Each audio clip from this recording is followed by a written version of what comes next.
Hey, what's going on? It's at the letters for Wednesday, April 19th, 2023. Arden Zwelling and Ben Nicholson Smith. Our producers are Christian Ryan and Nick Andrade. Ben, who says it's too early to look at Fangraphs playoff odds on Wednesday, April 19th, only 2 weeks into the season? The Toronto Blue Jays are a 20.3% chance to win the American League East. The New York Yankees are 28.4% chance, so just above them. And then the Rays are 48.2% chance. So basically, Ben, if you flip a coin at this point, Fangraphs says that's the equivalent of whether or not the Rays win the AL East. And I'm guessing that this time last week, those odds might have been a bit different before the Jays took 2 of 3. Now, does Fangraphs have the odds for getting a first round bye? Because really, winning the division's awesome. That should be the goal. But really what's going to improve your World Series chances is getting the first round bye and not being the one division winner that ends up having to play a wild card team in the first round. I don't see that on the Fangraphs playoff odds page, but I do know the Blue Jays cannot get that first round bye if they do not win the division. So let's start there. Yeah, that's a good goal for the Jays for sure. It was interesting having the Rays come into town this past weekend. The Jays are in the stretch now where they're playing some very good teams. And, if this schedule that they're playing at the moment was in October, I don't think anyone would blink an eye to face the Rays, to face the Astros and the Yankees. I mean, that's a really tough test for this team early on.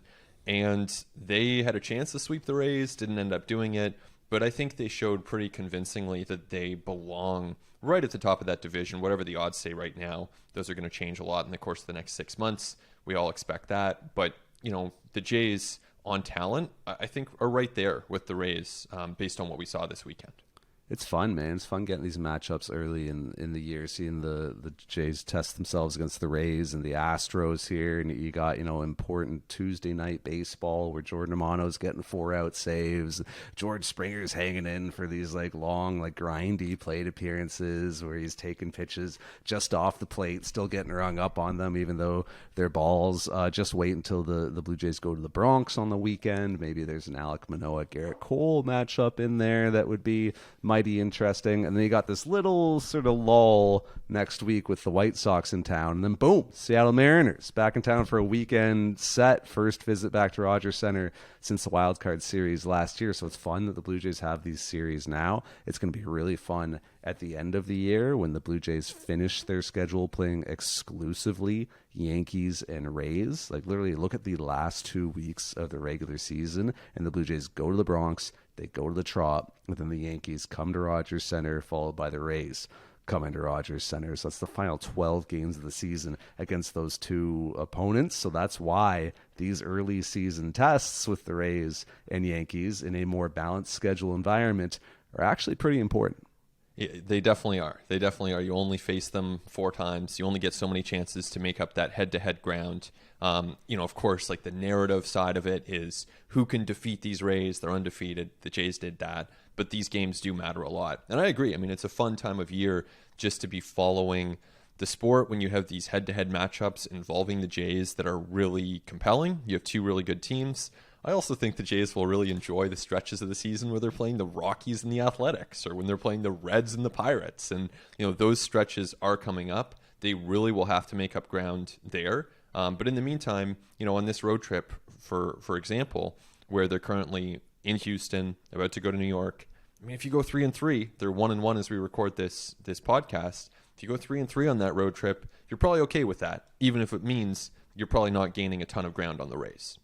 And the fact that it is those 3 teams with meaningful odds of winning the division, and we expect that to be the case for the rest of the season, is why these games are important the most. Because these are the teams that you were contending with. You can't, it doesn't matter if the Blue Jays finish with a better record than the Twins, and then any team in the AL Central. The Blue Jays can't win the AL Central. They can only win the AL East, and the Blue Jays need to win their division because you don't want to end up back in a friggin' tchotchke like wild card series on a weekend and running into a hot Luis Castillo and then having like the wheels completely fall off the bus in game 2. Like, you just don't want to expose yourself to that level of risk and that type of baseball being baseball happening to you. So that's why these games are really important. But I'll tell you this, the Blue Jays aren't going to win their division if they don't get better starting pitching than they've had to this point. Like, I promise you that. They might be a playoff team. Like, they could certainly get a wild card spot if, you know, their starting pitching is like a bottom 10 ERA on the season. You could probably sneak in, but you're not going to win your division if you don't get better starts. And as we sit here right now, the Blue Jays starting pitching ERA is 5.55. That is 24th across MLB. So a bottom 6 mark for rotation ERA. It's a little bit maddening. It's a little bit like confounding. You would look at this team on paper and you would say starting pitching should be a strength. But if there's one area you want to point to for why the Blue Jays have lost the games that they have, it really does come back to this team's rotation. Yeah, and it's remarkable because they're in a pretty good spot right now. I mean, record-wise, to be 11-7 as we record this, that's pretty good. They've had a lot of things go right. The starting rotation, by and large, not in that category. They've had their moments. Yusei Kikuchi had an awesome start, which we'll get to. Kevin Gausman basically has been very good this year, but collectively, the results have not been there. And I do think that with Alek Manoah in particular, they really need to get him on track. I just, you look at someone like Chris Bassett, and he seems to have steadied things based on what we've seen in his last 3 starts. There have been real strides. We're seeing a more comfortable pitcher out there. The results are better. Kikuchi, impossible to complain about what he did against what's so far been the best offense in baseball. But when I look at Manoah, it's puzzling. And there's a lot we can get to here. There are a lot of layers to this. There are a lot of causes potentially to it. But that's where I land. And I think that's the obvious place to start in discussing this rotation. Yeah, I want to get to Manoah more specifically, but like just thinking more globally about the Blue Jays rotation, like the thing they need to bleed out from their results right now are the disaster outings. Each one of these 5 Blue Jays starting pitchers has had a game in which they've given up 6 or more earned runs. You can give up 4 runs over 5. Like, you can give up, 5 runs over 6. And this offense honestly can overcome that. But when you've got each guy who's had a half dozen earned runs in an outing, those are the ones that you've got to get rid of. But in a strange way, like, that does give me a little bit of optimism, because like I was talking about last week, I expected Chris Bassett to be Chris Bassett going forward, and lo and behold, he has been. And that's a good thing, because I gave him every mulligan that I had to give out last week, but he has been Chris Bassett going forward. Kevin Gausman, to me, on the season, has had 1 bad inning.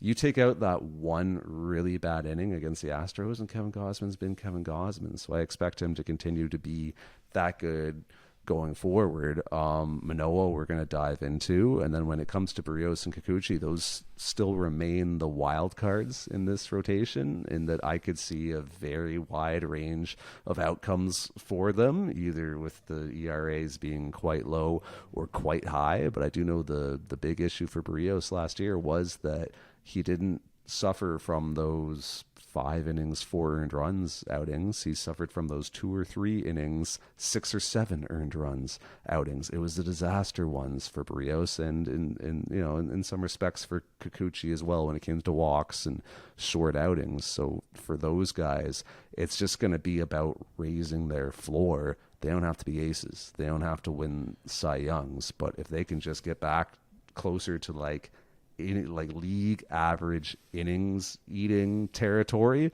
that'll go a long way for the success of this team. Oh yeah, I mean teams really value that, as they should. You look at the trade deadline every year. You look at whatever it is, Taijuan Walker or Jameson Taillon signing 4-year deals at pretty nice AAVs. I mean, those guys are kind of back end starters, like a number 4 starter really on a good team.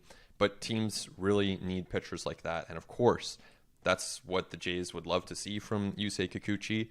when you get an outing like he had against the Rays, where he is striking guys out, he is attacking within the strike zone, his fastball is there, his breaking stuff is there, that's best case scenario. And again, the Rays, to this point in the season at least, have been an elite offensive team. They are really hitting. And Kikuchi, in spite of that, was able to get great results. So that's almost a bonus. If he's able to go out there and, like you said, provide 5 innings, 3 earned runs on a consistent basis, you're actually very happy with that if you're the Jays. And realistically, I mean, we talk about the contract a lot for a lot of these guys, but Kikuchi's contract, $36 million over 3 years, like, honestly, if you're the Jays, would you even want to get out from that contract right now? Like, if you could? Because I don't know if I would want to. And we know it was front loaded, right? The first year was $16 million, so now it's like 20 over 2. But like, let's say a team approached you and said, we'll take on the Yusei Kikuchi contract. I don't think you're giving him up, which is kind of wild. But I think you'd actually rather have him on your team and hold on. I think that's entirely due to the lack of a replacement for him, though, in the starting rotation. Like, if you were the Oakland A's and you've got Mason Miller, like, just knocking on the door with, you know, triple digit fastball velo and looking like ready to, clearly better than any pitcher on Oakland's staff, but I would say like somebody who could step in and be a number 5 for the Blue Jays as well. Like, then if a team showed up and said, hey, we'll just take Yusei Kikuchi from you, dust your hands of it, we'll take the money, everything, like, you just erase him from the ledger and insert Mason Miller. Like, yeah, I think the Blue Jays would do that, but they don't have Mason Miller knocking on the door. The problem is that if you did let a team take Yusei Kikuchi from you, it would be, here's Zach Thompson or Drew Hutchison, who's going to be starting every 5 days. Right. But, I mean, with that being said, if a team said, Jose Barrios, where we believe that we can turn him around, we'll take his contract, I think you're still doing that if you're the Jays. Because I think it's such a big contract, and it's not going to happen, obviously. We're deep into hypotheticals here. But I think in that scenario, you figure it out. You figure it out at the trade deadline. You call up a Zach Thompson, and you kind of make it work. The thing with Yusei Kikuchi is I remember last May. You know, I remember those 5 starts that he had against good opposition, right? Against the Yankees twice. The Mariners were in there, and it was like a 2.36 ERA that month. And it wasn't fluky, like a 2.62 FIP. The strike percentage up over 60%. It wasn't walking that many batters. He's striking out the world like he was him. Like Yusei Kikuchi had like figured it out. And I'm sure we were all writing and talking about how all the Blue Jays helped him put it together, and like this is what it's going to be going forward after those early struggles after a shortened spring in April. And then like 6 weeks later, he was in the Blue Jays bullpen. So I'm probably going to need to see some more from Yusei Kikuchi. I'm also going to need some less hard contact on balls in play. I'm going to need to see some more consistent strike throwing. I'm going to need to see a bit less of the cutter, which is like crept back into that repertoire for him and can be an uncompetitive pitch in certain counts. Depends how he's using it. But I think it's definitely like positive what the Blue Jays have seen from Yusei Kikuchi so far. And like, look, if you talk to us at the end of spring training, we'd be like, well, show us that you can carry it over into the regular season, right? And now here we are moving the goalposts again, right? At a certain point, we have to kind of accept that like the guy put in a ton of work, has made adjustments, and is seeing results for it. So like that's a very positive thing. But just for me, I'm going to want to see a bit more of a sample size before I'm sold here. For sure. And no one's saying that he's Clayton Kershaw. No one's saying that he's Julio Urias. Like they just need him to be someone who's kind of capable, and that includes in the course of 30 starts or 28 starts, whatever he has remaining, that includes some really bad starts. He's entitled to that, just as every pitcher on this staff is entitled to more really bad starts where the offense has to bail you out, where the bullpen has to come in and pick up the pieces, and that might happen his next time out. But at least we're seeing that there is more conviction with the strike throwing. We're seeing him in the zone more often. And the results, I think, if it kind of continues at this pace where you have one okay one bad one good one, I think you're okay with that for the entire season, if that's what it comes to. And, of course, you're hoping for more. Of course, Pete Walker working behind the scenes to get even more out of Kikuchi. But if it does hold at this level, I think that's okay. Yeah, and if he ends up with like 150 innings at like a 4.5 ERA, Like you take that to the bank right now. if you're the Blue Jays. Those are certainly not the expectations for Alek Manoah. The expectations for him are quite a bit higher in the innings pitched department, quite a bit lower in the ERA department, just considering what he did last year as a Cy Young finalist. But man, is he going through it early in the season now through 4 starts, 19 1/3 innings pitched, 15 earned runs, 15 walks to 16 strikeouts. Boy, I mean, like the models, the systems would have projected that Alek Manoah was going to regress this year just based off of how he got his results in 2022. But I don't know if it would have projected him to regress to this extent. I mean, this has been rather extreme, and I kind of made the case last week. It's been a little bit like whack-a-mole every start with him, right? Because you look at him like 2 starts ago, it was mislocating sliders glove side. And then last start, now he's mislocating fastballs arm side. And it's just been something different every time out that has been the issue for him. It appears to be mechanical. I wish I was smart enough to tell you what those mechanics are specifically and what the magic bullet is for him to get out of what he's going through right now. And I imagine there isn't one just quick fix. It's probably a whole matrix of things. But I do think the results of what Alek Manoah is going through mechanically on the mound is that ultimately he's just been missing by way too much outside the zone, and hitters aren't going to be swinging at pitches in the areas that Manoah is missing in. That's why you're seeing the walks, and then that's why you're seeing some pitches being kind of eased and grooved over the plate, and at the velocity and movement that Manoah is throwing those pitches, they're getting hammered. Yeah, it's really been tough for Manoah, and I think that clearly he doesn't know where it's going.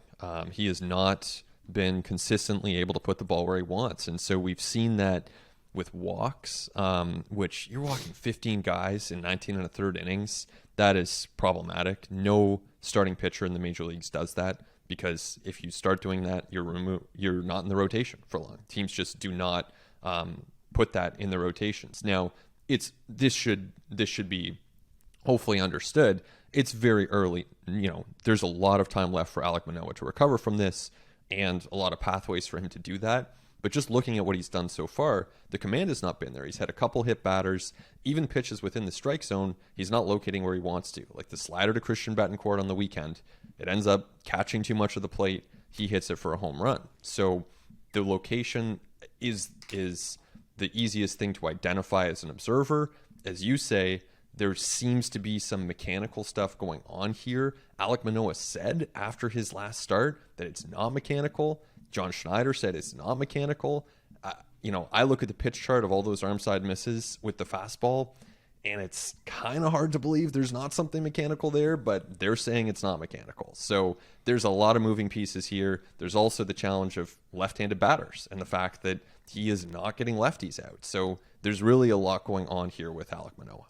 Yeah, I'm not buying it. I think it has to be mechanical, what's going on here. And like, to me, that's actually a good thing. Like, I don't think it's just like a major degradation in his stuff, or that he's hurt, or that he's not good anymore, or anything like that. Like, I just think that there's something in his delivery that's sort of plaguing him and leading to these wild misses right now. And like, that could be so many different things, right? Like that could be lower half, that could be his legs, and like how he's moving, how he's sinking in his hips, or could be like his stride length down the mound, right? Very tall dude. So is he like finding that consistent landing points? You see him so often like stomping at that kind of landing area on the mound. Is it something there?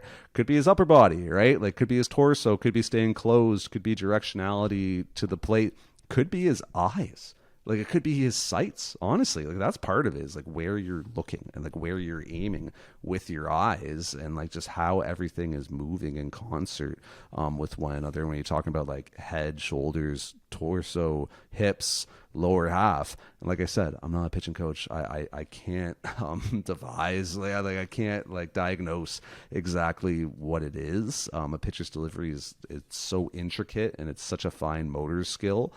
So it could be just the littlest thing that's flawed, and that throws the entire operation off. But once you figure out what that little thing is or what those little things are, you can figure that out in between your outings in your bullpen with Pete Walker and with Jeff Ware and with Blue Jays analysts whose names you don't know, who are, you know, feeding ideas down to the coaching staff. And then Alek Manoah can go out to the mound his next start with some new cues and some reminders for himself, and he can just be more synced up, and he can kind of find that those mechanics that not only led him to results he had in 2022, led him to the results he had in spring training. Like, that was just weeks ago when, like, stuff, location, command, like, everything was the way it needed to be. Like, everything looked like Alek Manoah, and there have been spots in these starts where it's looked like Alek Manoah. Like, what the pitch to Josh Lowe with 2 out in the 5th against the Rays, right, which was like just a beautiful slider, and like, credit to Lowe for holding off on it, right? Checked his swing, didn't swing at that really good 2-strike slider. Manoah was like in the dugout. He was like, yep, got him, see you later, and didn't get the swing, had to go back on the mound, and then ultimately Lowe ends up doubling.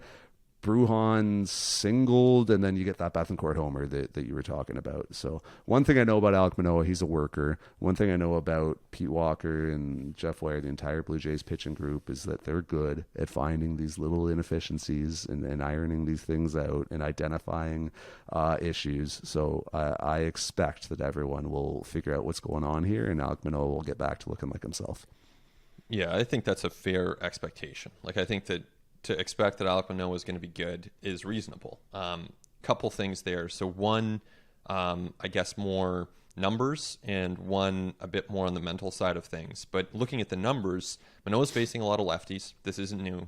Teams have stacked lefties against him pretty consistently the last couple of years. But this year, he's really struggling. Lefties are hitting him really hard, and that is contributing to his struggles. You look at the changeup, which is a pitch that he throws only to lefties. It's not a pitch he ever throws right on right. And that pitch has not been very effective. Then again, he's only thrown it 48 times. So, you know, are we going to read so much into those 48 changeups and say that that is like definitively a problem for Alek Manoah as he moves forward?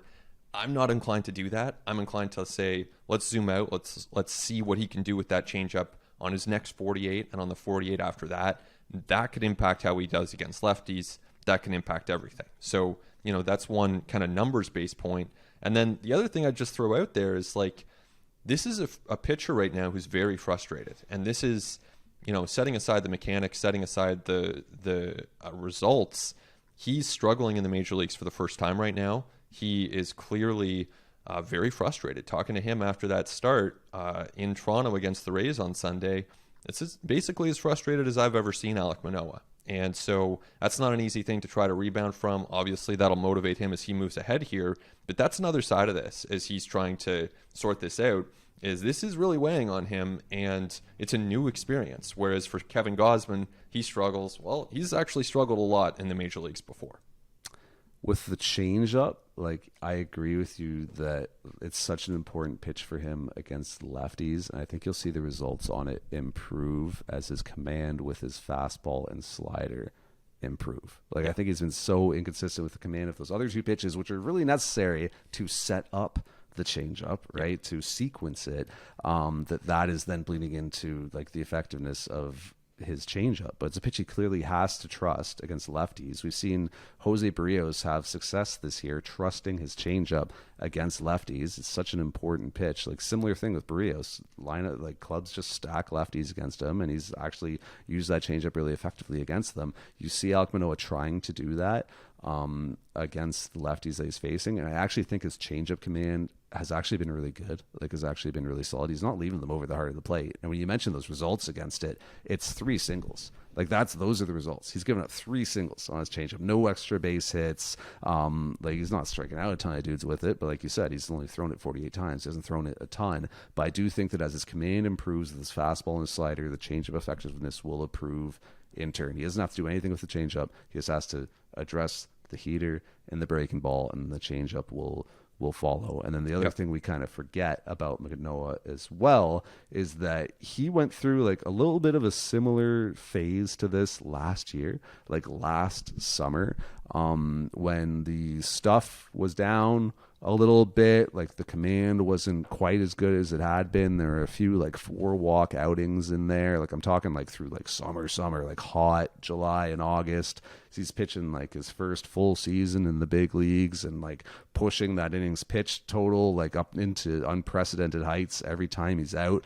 And he did such a good job of arresting damage at that time and not allowing his outings to spiral out of control that we didn't really talk about it and nobody really worried about it because the results weren't there sticking us, like the results so often like lead people to their conclusions, right? But actually the process for Alek Manoah wasn't great in the summer, and then he surged late in the season and looked tremendous in September. So the fact that he's been through like a period like this before should, I think, allow him to get through this one as well. So that's where I think, like, I don't think he's struggling for the first time, honestly, in his career. Like, I think he's been through this before. I just think the results are different now, so we're noticing it in a different way now. But I do think he's been here before. I think this is a heightened example of that, just given the way last year ended against the Mariners. Opening day didn't go well, home opener didn't go well. I feel like those starts, like combined, it's a bit of a bad run for Alek Manoah in a way that there are more eyeballs on it. There's a bit more pressure on it than there would have been in the dog days of last summer. But I think you're right to say that, it's not like he's had 30, let's say he started 45 games, whatever the case. They haven't all been gems. There have been times where he's had to make adjustments in between. And that's what he has to do now. And I think it's a reasonable guess to say that he can probably make those adjustments. I really don't lump that wild card outing into it, though, because that was like, 6-7 months ago now? Like, we were different people then. Like, I don't think there's any carryover from when you go, like, early October to now we're in mid-April. That's a massive amount of time. So I just don't even lump that in. And even if you want to go back and look at that outing, it was like one bad inning, the first, and it was really just like two bad hitters and Suarez and Raleigh, like Manoah being bad to two hitters at the worst possible time. Beyond that, Alek Manoah was Alek Manoah in that outing. So I don't even lump that into this issue right now. Yeah, I mean, we'll see what the solutions look like for Manoah. But I think that once he is able to have a bit of success on the mound, then maybe that pressure will ease and things will start to flow a bit more easily. Yeah, even just going back and looking at it right now, Manoah was like getting strikeouts in the second inning, routinely getting ground balls in that outing. Like, it's an under-discussed thing that like Alek Manoah just looked like himself after that weird span early in that wild card outing. But again, the results lead people to their conclusions. It's because Luis Castillo was just untouchable on that day. Like, I don't care. Like, you put the 27 Yankees in there, I don't care who's hitting. Nobody was touching Luis Castillo that day. He was as dominant as you're ever going to see him. Let's step away. But when we come back, we should talk bats, because all we did was talk pitching in the first half. So we'll talk Blue Jays offense and so much more. And we continue on At The Letters. It continues on At The Letters. Arden Zwelling, Ben Nicholson Smith. Our producers are Nick Andrade and Christian Ryan. You can send us an email at theletters@sportsnet.ca. Ben, I got my Fangraphs leaderboards open again, and I am playing around here with the old order by who's the best in baseball at these things. So, batting average, Matt Chapman, second, behind only Luis Ariz. On base percentage, Matt Chapman, second, behind only Luis Ariz. Matt Chapman, slugging percentage, first. Weighted runs created plus, first. Wins above replacement, first. Matt Chapman is having, without like hyperbole, without exaggeration, an MVP level start to the season. Without a doubt. And I think you look at the barrel rate, you look at the exit velo, you look at basically any metric that we have available to us, and Matt Chapman is right at the top. So that's great. I mean, it's obviously contributed to the Blue Jays being where they are, above 500, despite some of those pitching issues that we've discussed in the first part of the podcast. And as you move ahead, of course, he's not going to continue with this level, but there aren't a lot of players who actually can reach that even for 3 weeks. And I think that for Chapman to demonstrate that he can play at that level for 3 weeks, it's honestly a different standard than what we saw in 2022 when he was a very good player. but he was not an MVP candidate. And a lot of his value was with the glove and the position, wasn't necessarily with a bat at the level that he is now. So, for these underlying metrics to be reinforcing what we're seeing with our eyes, for all of these results to be happening so consistently week after week, it's a great sign for the Jays. And clearly, Matt Chapman is central to what the Blue Jays are trying to do here, and a huge part of their hopes in 2023. And it's just every bit of these results are earned. Like, there's no flares in there. There's no like weird infield singles, dinks and doinks. Like, it's just everything is just absolutely punished. Line drives. It's like, it's not swinging at balls. It's swinging at strikes. It's punishing those strikes. Like, it's squaring up the good pitches that his approach leads him to getting, because Matt Chapman is not expanding, and he's been very discerning and selective at the plate. His strikeout and walk are like relatively similar to what they've been throughout his career. He's always been a good guy at kind of recognizing balls and strikes. Where things kind of went awry in the last couple of years was he just wasn't either he wasn't punishing mistakes as well as he had prior, or he was kind of pulling them a little bit too much. But you mentioned it with like the barrel rate. That is up substantially. He's leading MLB in barrels with 17. Brian Reynolds and Ryan Mountcastle are second with 12. So that's a 5-barrel gap. Like, that is massive. And like this kind of approach and like this process really shows up in his xwOBA, so his expected weighted on base average. And I know when people hear like that line of 5 letters, like that weird acronym, they kind of roll their eyes. But essentially, like, xwOBA just strips luck out of the equation and just says like, hey, George Springer, I don't care that you hit like 1,200 feet of fly ball outs against Houston the other night. I'm going to give you credit for like squaring up good pitches to hit and hitting them really hard and really far, regardless of whether they fall into an outfielder's glove or not. So with Matt Chapman, like, yeah, he's like crushing pitches, hitting them very hard, very high rates of speed at like great launch angles to produce results. And that's why his xwOBA leads baseball at 517, like well clear of like nobody else is over 500, right? So I think that stats like that really tell the story of how it's not just results, it's not just outcomes for Matt Chapman, it's excellent process as well. It's kind of process where like if you continue to not swing at balls, only swing at strikes, and like absolutely demolish those strikes when you do, all of a sudden you're Aaron Judge and you're winning an MVP. Yeah, he's locked in. He's locked in right now. I mean, you mentioned that, was it 517, the xwOBA, yeah. Which is scaled to basically on base percentage. So a pretty solid xwOBA would be like 330. And he's at 517. Like, he's just leaving everyone else behind in the dust. And, again, this is not the kind of level that any team can expect from any player. This is just, one of those hot 3-week stretches that no one can sustain. But it's really impressive. And I think I honestly am adjusting my expectations for Matt Chapman a little higher than what they would have been 3 weeks ago. I think that these 3 weeks are showing me that he's locked in at the plate, that he's healthy, that his swing changes are working, that he's mentally in the right place, physically everything's clicking. This is enough for me to say that I would actually expect a little more from Matt Chapman than I probably would have a month ago or 3 weeks ago.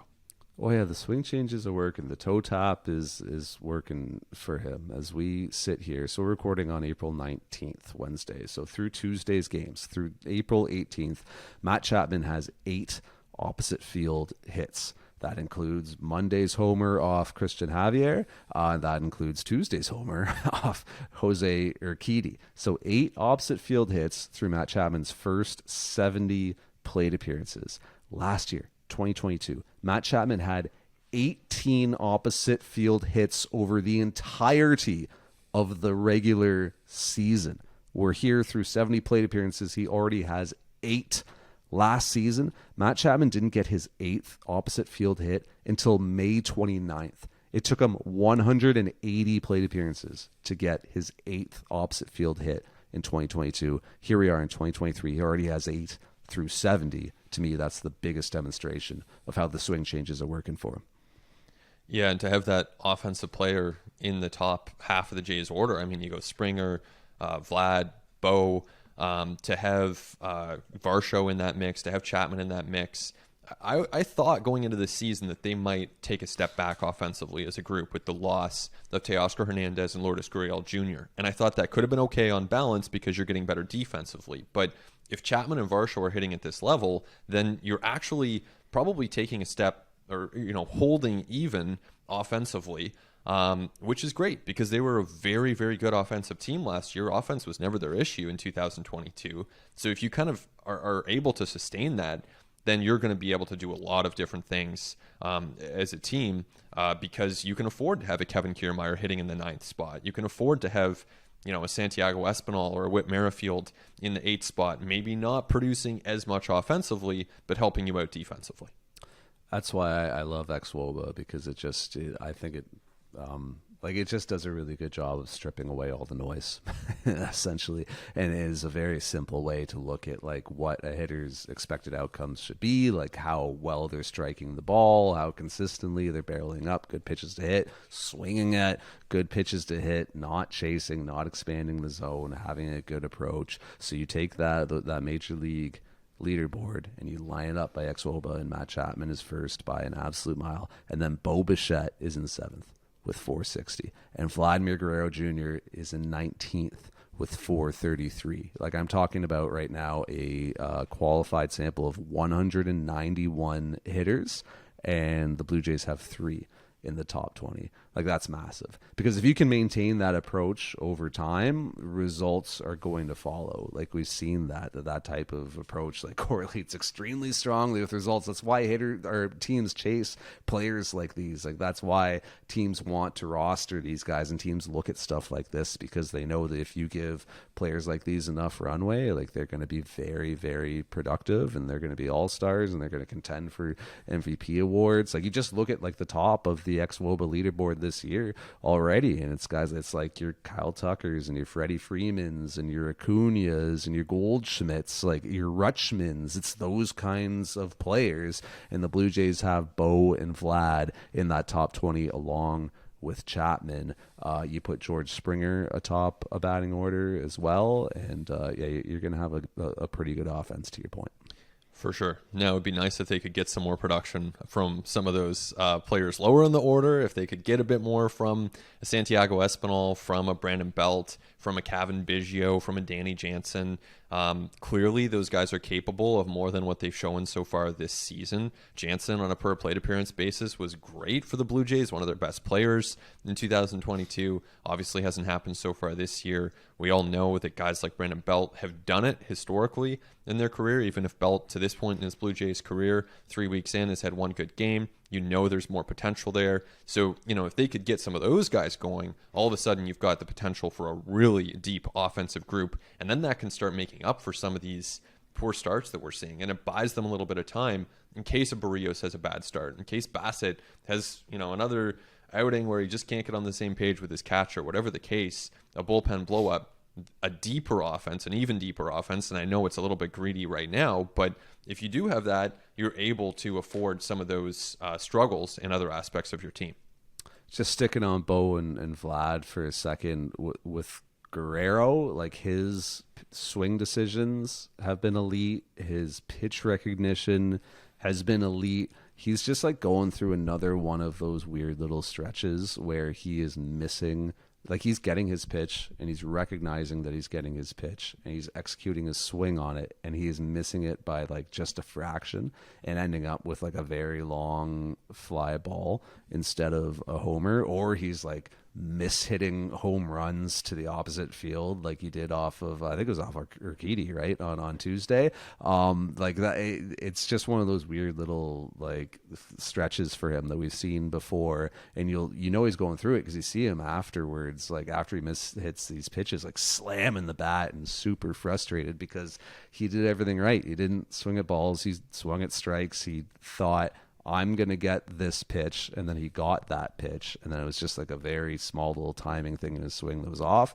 But I promise you, provided that like his swing decisions and his pitch recognition and his approach remains constant over time, like results are going to come in an absolutely massive way. And then when it comes to Bo, who is just like very quietly been raking at an elite level this year, like we're talking like a top 10 player by weighted runs created plus this season.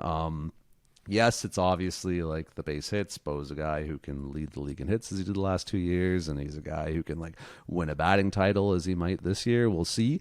But he's also a guy who's just like making some very real adjustments over his time in the majors and has really adapted in an interesting way. It's just been like fascinating to watch him adjust to the league, watch pitchers adjust back, then watch Bo adjust back to those adjustments. Like you look at last season, and it's like we have these crazy misconceptions about Bo Bichette where we talk about how, he does the most damage with 2 strikes. No, he doesn't. Like he doesn't do great damage with 2 strikes at all. And people think, Bo like turning on those fastballs and barreling those heaters. And it's like, no, he didn't. In 2022, like Bichette crushed breaking balls and crushed off-speed pitches. Like that's where he did the majority of his damage against. He actually had worse numbers against fastballs in 2022. Well, lo and behold, this season, Bo Bichette's seen a ton of fastballs. He's seen like 57% heaters, and he's made the adjustment, and he's barreling them up, he's putting them in play, and he's getting his hits. He's hitting 444 against fastballs this year with a 689 slug. So he actually has better numbers this year against fastballs than he does against breaking balls and off speed, when last year it was the complete opposite. So like Bo is just making very real adjustments to the way that he's being pitched. He has like such a preternatural ability to get his barrel to pitches all around the zone and various different types of pitches and styles of pitching. Like coaches would call that barrel control. He just gets the sweet spot of his bat to so many areas in the strike zone. His timing is impeccable. His hands and his bat speed are elite. He just has a very special ability to like impact a wide array of pitches with his barrel, and you're seeing that show up this year.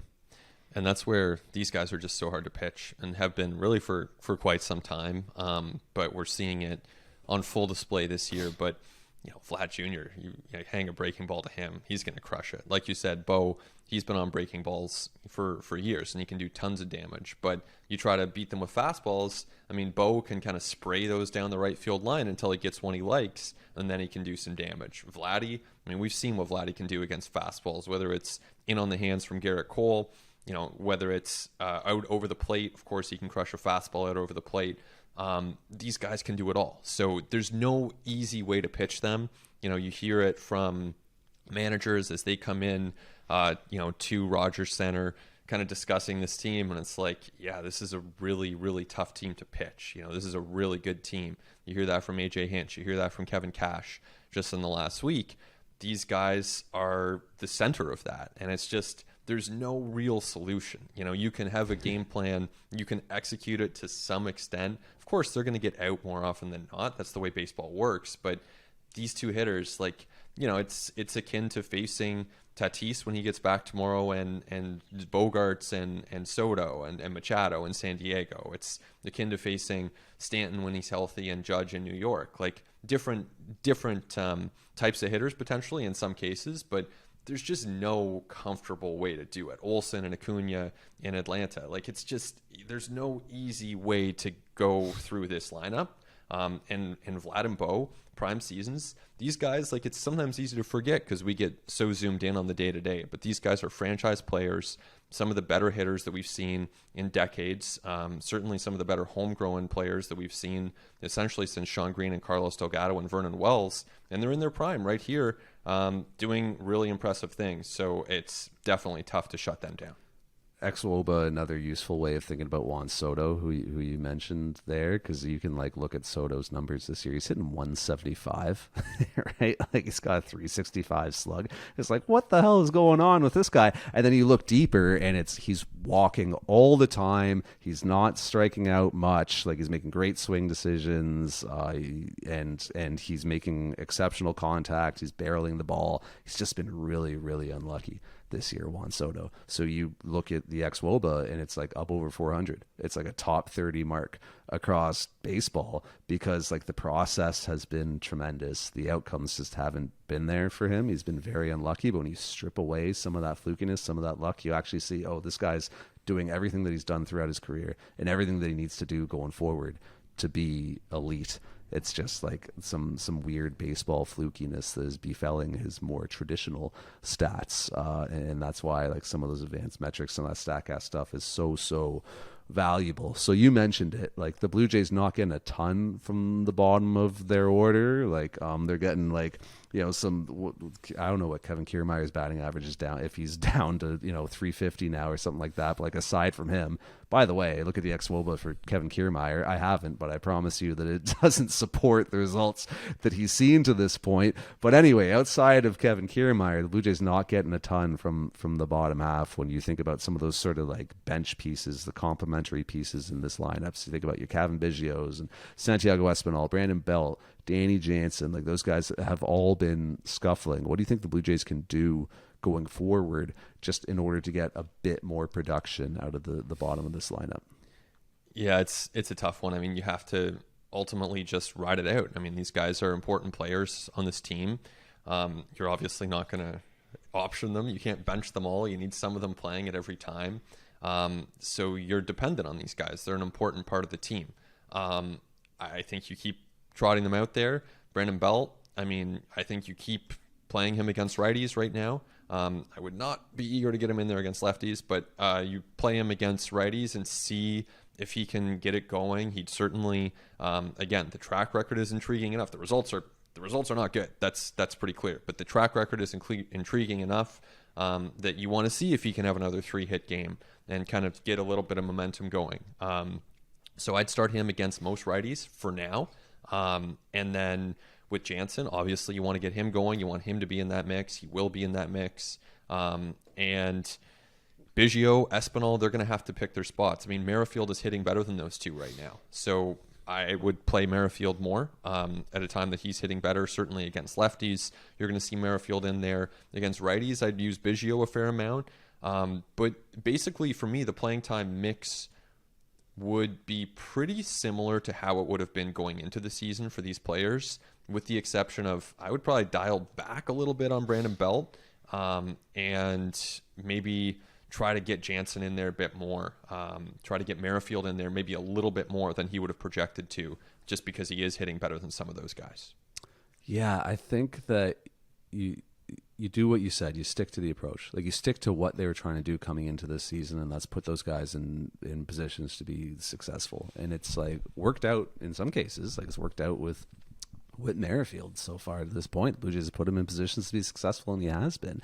It's funny, like the Blue Jays think about this stuff with like quite a bit of foresight. Like they think ahead series by series by series. Sometimes you see some bullpen deployments in this like Houston Astros series right now that kind of leave you scratching your head. That's because another guy who might have been a better matchup in that spot, the Blue Jays are thinking, we're really going to need this guy in the Bronx on the weekend. So we got to get this guy his rest now. Like when the Blue Jays went to Kansas City and the first game against the Royals, this is Whit Merrifield's return to Kansas City, where he'd played like 6.5 years, like his entire career, and he'd led the league in hits there and in steals and things like that. He was going to get a reception, and they're going to do a whole video board thing and all this stuff. And he was in the lineup for the first game back, and that's like goes completely against what your kind of old school manager would do. You put that guy in the lineup. That guy's got to be starting. You got to give that guy his flowers and his moment.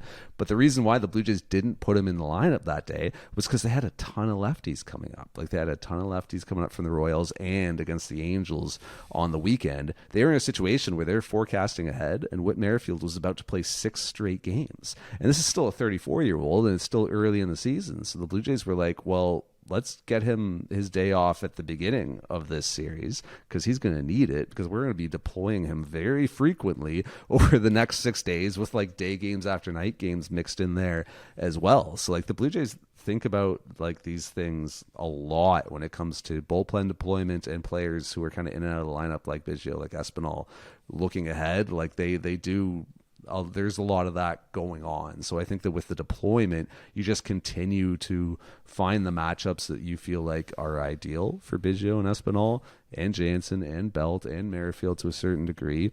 And you just trust that over time, like that process will lead to results. It hasn't so far for guys like Biggio and Espinal and Jansen and Belt, but I do think that you're seeing some little signs of it. Like you look at that walk that Brandon Belt drew on Tuesday against, was it against Urquidy? Yeah, it was against Urquidy. Belt fell behind 0-2 and then worked like an 8-pitch walk. And then from there, it was like that weird little hit and run that John Schneider said wasn't a hit and run with Merrifield going the opposite way. And then Espinal went the opposite way. And then you bring up the top of the order and it, I think Bo drove in a couple. So you're seeing little signs of it. I thought that Belt walk was really, really good. Showed the pitch recognition is still really good for him. I think you just need to give it a bit more time to play out, and that given ideal matchups and deployment, Espinal, Biggio, Jansen are going to be better going forward. Out of all those players, is there one that kind of jumps out to you as maybe the most likely, or is there one that you have kind of the most confidence in? Hey, end of the year, we're looking at the Baseball Reference, we're looking at, sorting by OPS plus, whatever the case, and you have confidence that one of those guys will be, where he kind of should be, where we thought he would be going into the season? I don't know. Where did you think Brandon Belt would be going into the season? I probably would have said that he would have like a 110 OPS plus, mostly by playing against right-handed pitching. And but my level of confidence in that has deteriorated. No, that's the one. I would say I think Brandon Belt, just based on the track record, just based on the approach, he still clearly sees pitches really well and makes really good swing decisions. And, the exit velos were there in spring when he was making better contact. It's been a little baffling that he hasn't made contact on good pitches to hit early this season. He's kind of going through it a little bit clearly, but I think that after the perhaps the IL stint that comes in May or June, the Brandon Belt's going to return and look a lot more like Brandon Belt. Like the track record's just too extensive, and some of the signs are still there that he can still recognize pitches really well. That makes me confident that he'll get back to that, maybe not 110, maybe 105 weighted runs created plus that you were sort of expecting coming into this year. I'll throw Danny Jansen in. I think out of all those hitters, and I'm not counting Kirk in this, by the way, because Kirk's kind of been solid. But I think out of the Espinal, Biggio, Belt group and Jansen, I think Jansen is the one who gives me the most confidence that he can get back to a place where he's an above average hitter, like that OPS plus is over 100 in some form. I think I could see that from Jansen this year. Quickly touching on the bullpen, is it safe to say going forward that Zach Paul, if there is a leverage situation against some tough right-handed hitters coming up, 7th inning, Blue Jays ahead by a run or two, tough righties coming up, that John Schneider, Pete Walker are more likely right now to turn to Zach Pop in that situation than Anthony Bass? Yeah. I think more likely. I don't think it's an automatic lock that Zach Pop comes in when Aaron Judge is up and Stanton's out now. But, when the Jays need a pitcher in a situation like that, because it could be a Jimmy Garcia, it could be someone else. But if it's high leverage, I don't think it's Anthony Bass right now. I mean, he's clearly scuffling. The Jays clearly don't love where he's at against left-handed pitchers. We saw them intentionally walk a left-handed batter with Bass on the mound this past week. The results have not been there for Bass. And in contrast to that, Pop is pitching great. I mean, you look at the results, there's a lot of strikeouts. He's keeping runs off the board. He is not allowing hits. It's only been 3 hits allowed all season long. Throwing that sinker at 95. And it's really interesting because he's throwing the slider more. So both of these pitches are pitches that have a ton of vertical break, a ton of sink. The slider sinks, the sinker sinks. It's really nasty. I mean, you can look up the videos on Pitching Ninja, and Zach Pop's stuff is moving a whole lot this year. So I think with good reason, he would be ahead of Anthony Bass if you needed some big outs at this point. Yeah, we talked about it in spring. Zach Pop just doing some things this year that he wouldn't have done prior, like front hip, 2-seamers to lefties. Like he's throwing that pitch now, and that is not something that he would have thrown at all last year. Sliders just in general.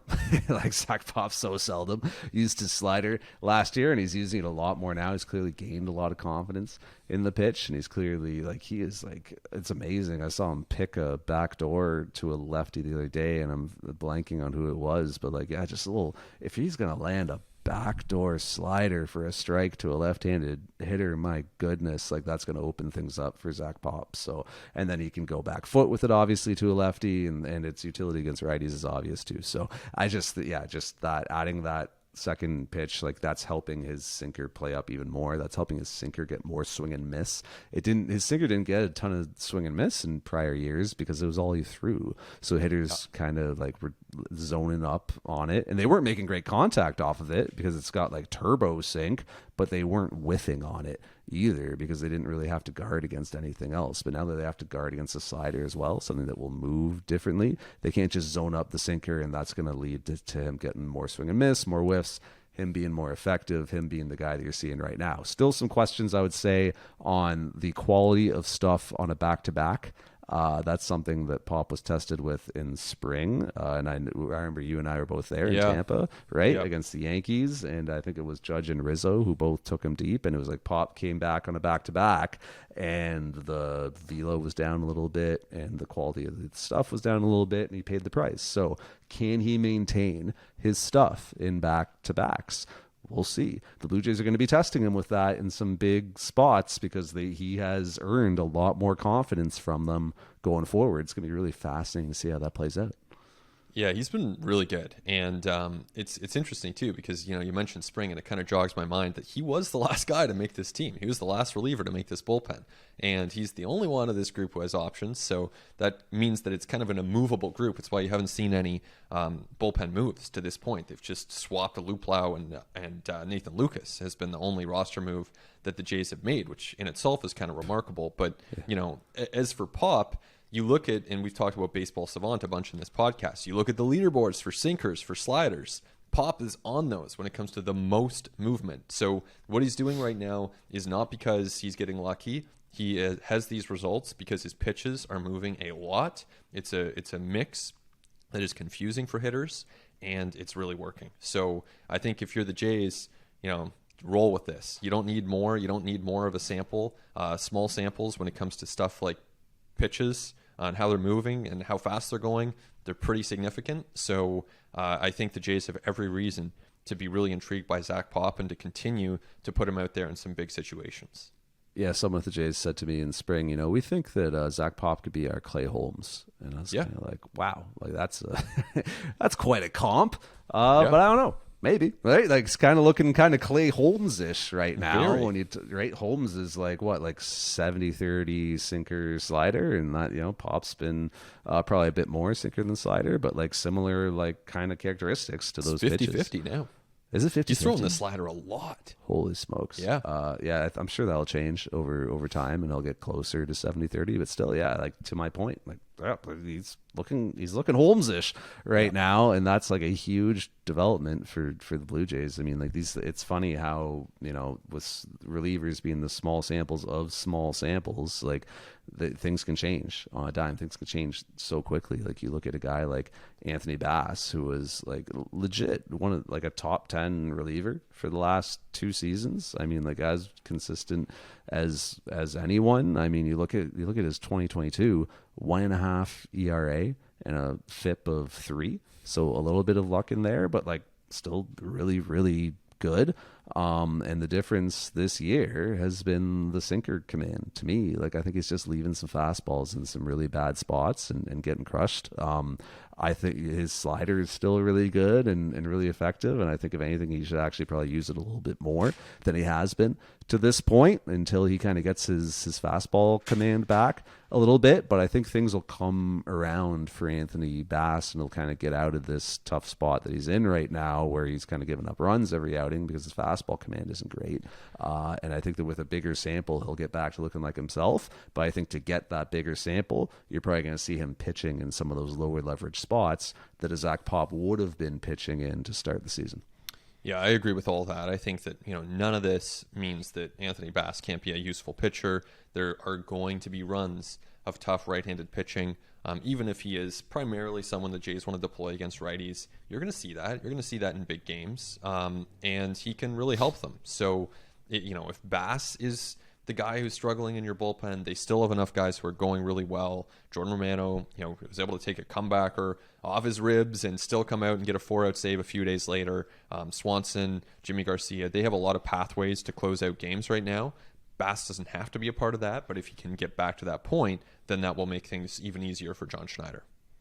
Two things as we go, because you mentioned Jordan Romano, and I did want to find a way to weasel this in somehow. He's throwing his sliders so much this year. I think he's throwing like 70% sliders, and I don't think that's always going to be the case, but I do think it is a demonstration of how important that pitch is for him and how he doesn't throw his slider too much. Like, you'll hear that a lot, that Jordan Romano is too reliant on his slider. Why is he so slider heavy? Because his slider is like exceptional. It's really, really good. He commands it really well. He can change his grips on it to get more of like a land it for a strike slider or more of an expand swing and miss slider. Against the Astros in the 4-out save on Tuesday, I think it was 14 of his 15 pitches were sliders, and he just used it so effectively and had guys swinging and missing at it, and he was picking corners with it, getting called strikes. Like, he was using it all around the zone. He's just so confident with it, and he can command it so well, and it just moves so drastically that hitters don't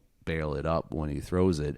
His slider's his best pitch. So, like, yes, I understand that he throws 99 with his fastball. That fastball is only going to be more effective the more that he throws his slider and proves that he can land it for strikes and use it effectively. Like, I think that Jordan Romano should keep throwing his slider as much as he is right now because it is working for him. It's a great pitch.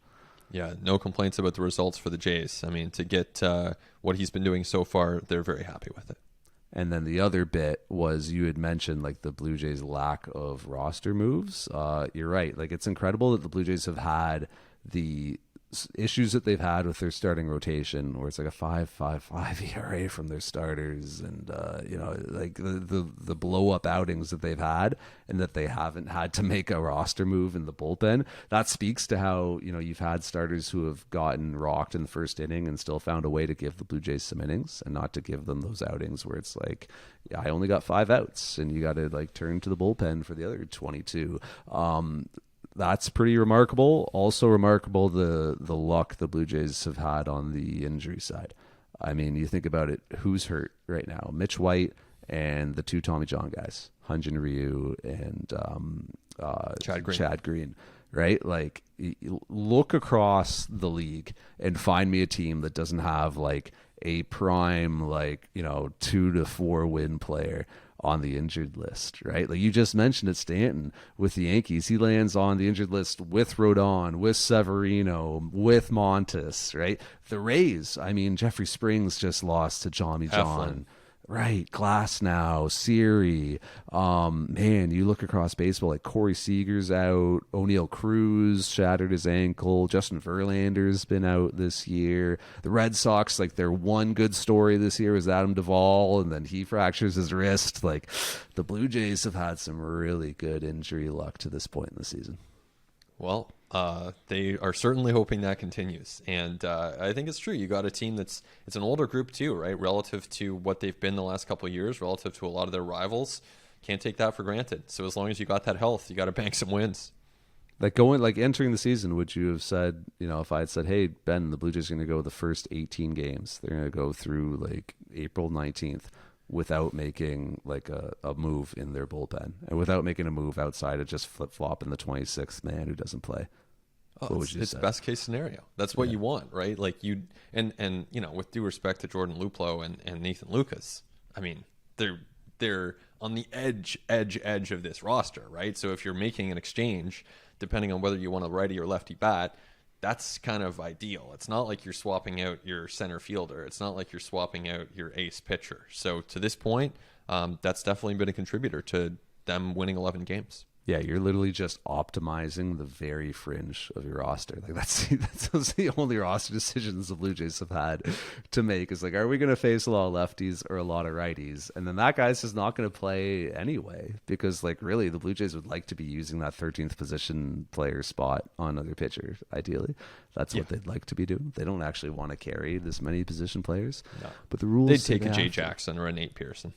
100%. And those are two guys, by the way, who are like big league relievers at AAA. Oh, yeah. And Pearson, not to go on a huge tangent here, but he's throwing 101. Last I checked, he had struck out 14 and 6 1/3 in AAA. Like, he's doing quite well. So they do have options should they need them. They just haven't needed them so far. No, but like Jay Jackson and Nate Pearson are in a lot of big league bullpens across baseball right now. If they aren't, on the Blue Jays, who are a pretty deep team and have stayed healthy to this point, as listeners all over the place knock on any type of fibrous wood that they can find anywhere near themselves. That's going to be it for us. I want to thank you for listening. You can email us at theletters@sportsnet.ca. I want to thank our producers, Nick Andrade and Christian Ryan. He's Ben Nicholson-Smith. I'm Arden Zwelling. Thank you as always for listening. Talk to you next time on At The Letters.